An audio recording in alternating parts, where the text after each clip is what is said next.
Kelmiškiams. Kelmiškiams. Kelmiškiams. Sveiki, mėly Šiaulių televizijos žiūrovai, Kelmės krašto ir pasaulio kelmiškiai.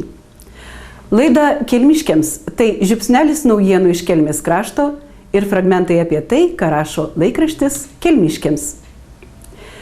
Lietinga savaitė ne tik sustabdė rudens darbus, kažkieno nepabaigta bulviakasi, bet ir pažėrė vilčių, jog pro drėgmės prisipildžiusi miško patalą ims dygti išsiilgtieji grybai. Grybauti, kaip ir viskam, reikia patyrimo ir išminties, kokią ją sukaupė Tytuvėnų seniūnas Romas Čerkauskas. Rugsėjo 23-oji Lietuvos žydų genocido diena paskelbta 1994-aisiais. Lietuvoje klaikaus skausmo aimanos tebetvyro virš 200 vietų. Jų neužgydo laikas, vis keldamas neatsakytą klausimą – kodėl? Tas vietas vaikai reikia žinoti, nes kas po mūsų žinos.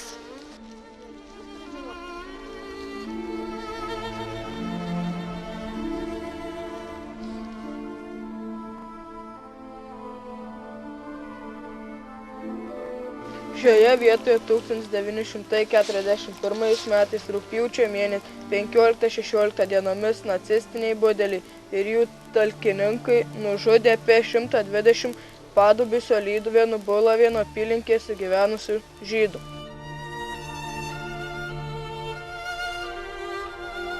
Taip istorijos pamoką 2011-aisiais savo mokiniams vedė Gailių pagrindinės mokyklos istorijos mokytoja, direktoriaus pavaduotoja Danutė Eitmantienė. Deja, kas toliau gaivins šios ir kitų panašių vietų atminimą, kai ir ši mokykla patyrė negailestingą dabartinio laikmečio genocidą. Šį rugsėjį ji buvo uždaryta. O Kelmės Jono Graičiūno gimnazijos istorijos mokytoja Reda Sakalauskienė su laikraščio skaitytojais dalijasi įspūdžiais iš Izraelio, kur draugė su kitais Lietuvos mokytojais lankėsi Yad Vashem tarptautinėje studijų apie holokaustą stažuotėje.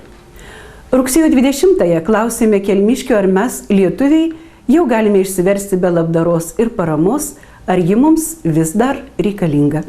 Jeigu jie neturėtų labdaros, tai žmonės jau seniai būtų bagai. Visi būtų bagai. Juk jie nepajėgus nieką nusipirkti žmonės. Iš tikrųjų, tai labai bloga socialinė sistema yra. Reikia ir labai daug žmonių, kuriems tikrai reikia. Ne tai, kurie naudojasi tom paramom, bet kuriems iš tikrųjų reikia. Jau gana beveik būtų jau visur apversta, taip jau. Turi už ką nusipirkti naujų jau, ne tokį bednystę jau. Kiekvienam žmogui pagal jo poreikius. Iš tikrųjų, kada jam blogai ir ko jam reikia. Ne taip, kaip kad mes vežam, jie turi kažką tai ir naudoja ne pagal paskirtį. Tai yra biednų žmonių, aišku, reikia, kad nelabdara tai kas būtų. Tikrai iš parduotuvės ne visi gali nusipirkti. Jo, reikia. Kas versis ir be pagalbas.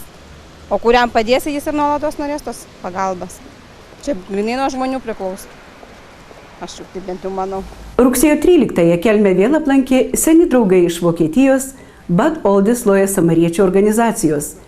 Jie džiaugiasi Kelmėje pastaraisiais metais atgijusią samariečių veiklą, todėl noriai prisideda, kad ji taptų savarankiškesnė ir platesnė. Siekdami padėti kelmiškių samariečių organizacijai, dovanojo jai automobilį. Atvežę funkcinių lovų, vežimėlių neįgaliesiems, rūbų, darbo priemonių gaisrininkams, labdaringieji draugai mano, kad jų pagalba Lietuvai dar yra reikalinga. Wir haben eigentlich nur Freunde hier und für die lohnt sich das zu machen, weil man sehen kann, dass dieses auch weitergegeben wird und gewürdigt wird. Mes manom, kad tikslas yra organizacijai atsistoti stipriai ant kojų. Šitą pagalbą tikriausiai nesitęs amžinai. Paprasčiausias tikslas – stiprėti organizacijai, kad ji pati galėtų padėti kitiems be Vokietijos pagalbos. Ar jie mato, kad galėtų atsirasti kažkokios kitos formos? Nebūtinai vežti pagalbą. Pasiūlymai, sako, turi eiti iš mūsų pusės, iš lietuvių pusės, o mes visiems klausimams esame atviri ir įvairius geras idėjas ir pasiūlymus priimsim labai geranoriškai. Plačiau apie tai skaitykite Kelmiškiams penktadienio rugsėjo 27-osios numeryje, kuriame bus pasakojama ir apie 10 metų veiklą pažyminčią Maironių kaimo bendruomenę. Rimčiau nei nesėkmingas grybavimas, Kelmiškius nuliūdino savaitraščio Veidas paskelbtas Lietuvos savivaldybių reitingas. Didžiausių netikėtumų savaitraštis įvardyje, jog dėl spartaus gyventojų senėjimo ir augančio pašalpų gavėjų skaičiaus Kelmės rajono savivaldybė smuktelėjo per 24 pozicijas ir kartu su Anykščių rajonu atsidūrė reitingo sąrašo gale. Ne ką malonesnė žinia, kurią skelbia Šiaulių apskrities valstybinė mokesčių inspekcija apie vieną Kelmės veterinarijos kliniką. Nedeklaravęs beveik 300 litų pajamų, įmonės savininkas įsigijo įvairaus turto, kainuojančio 100 000 litų. Kilus abejonių dėl veiklos skaidrumo mokesčių specialistams, iš naujo įvertinus įmonės veiklą, savininkui teko sumokėti nemenkas gyventojų pajamų mokesčio sumas. Vasara su knyga – puikus laisvalaikio praleidimas mėgstantiems skaityti. Dar maloniau už gerą skaitimą gauti dovaną. Todėl į vasaros skaitimų užbaigimo renginį Kelmės Žemaitės viešojoje bibliotekoje susirinko tie, kas perskaitė daugiausiai lietuvių rašytojų knygų arba buvo aktyvus bibliotekos veikloje. Šventės dalyvius sveikino šmaikštusis Drevinukas, o bibliotekininkė Albina Šemetulskienė pasidžiaugė vasaros skaitimų rezultatais. Įgyvendinant projektą Lietuvių autoriai vaikams dalyvavo daugiau nei 70 skaitytojų, kurie perskaitė daugiau nei 700 knygų. Bibliotekininkė Albina Šemetulskienė pasidžiaugė, jog kasmet vasaros skaitymuose dalyvauja Vokietijoje gyvenantys Evelina Konstantinas ir Simonas Šryl, kas vasarą atostogaujantys Kelmėje. Skaityti lietuviškai juos moko ir skatina jų mama, kuriai Drevinukas padovanojo naujų lietuviškų knygučių.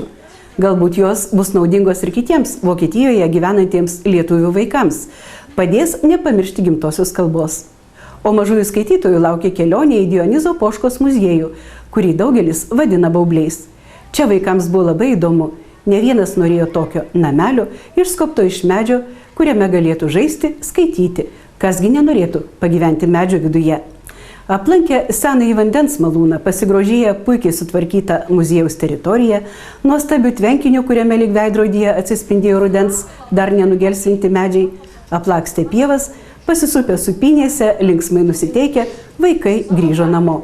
Vasaros skaitimai ir kelionė į baublius – tai dalis edukacinio projekto Lietuvių autoriai vaikams, kurį Kelmės Žemaitės viešoji biblioteka vykdo jau 6 metai.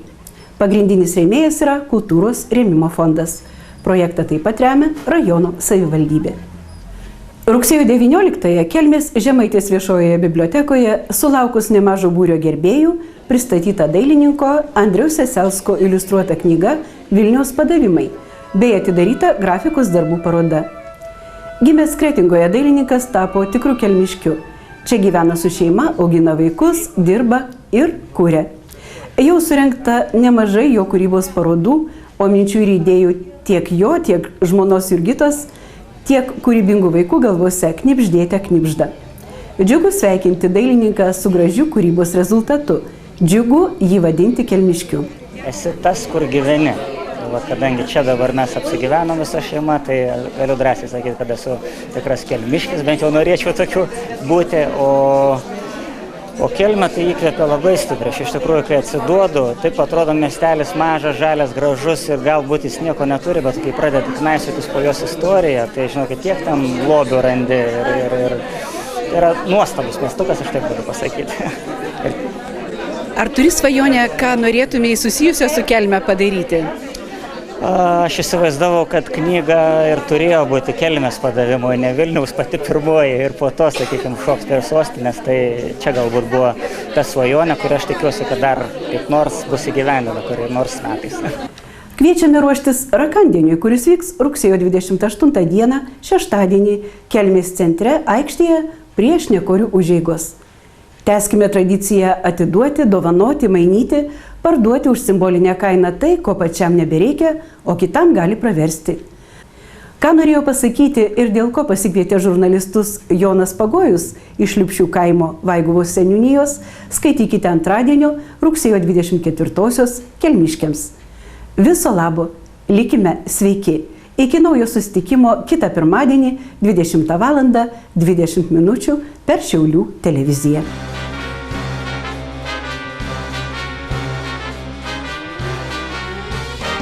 Kelmiškiams. Kelmiškiams. Kelmiškiams.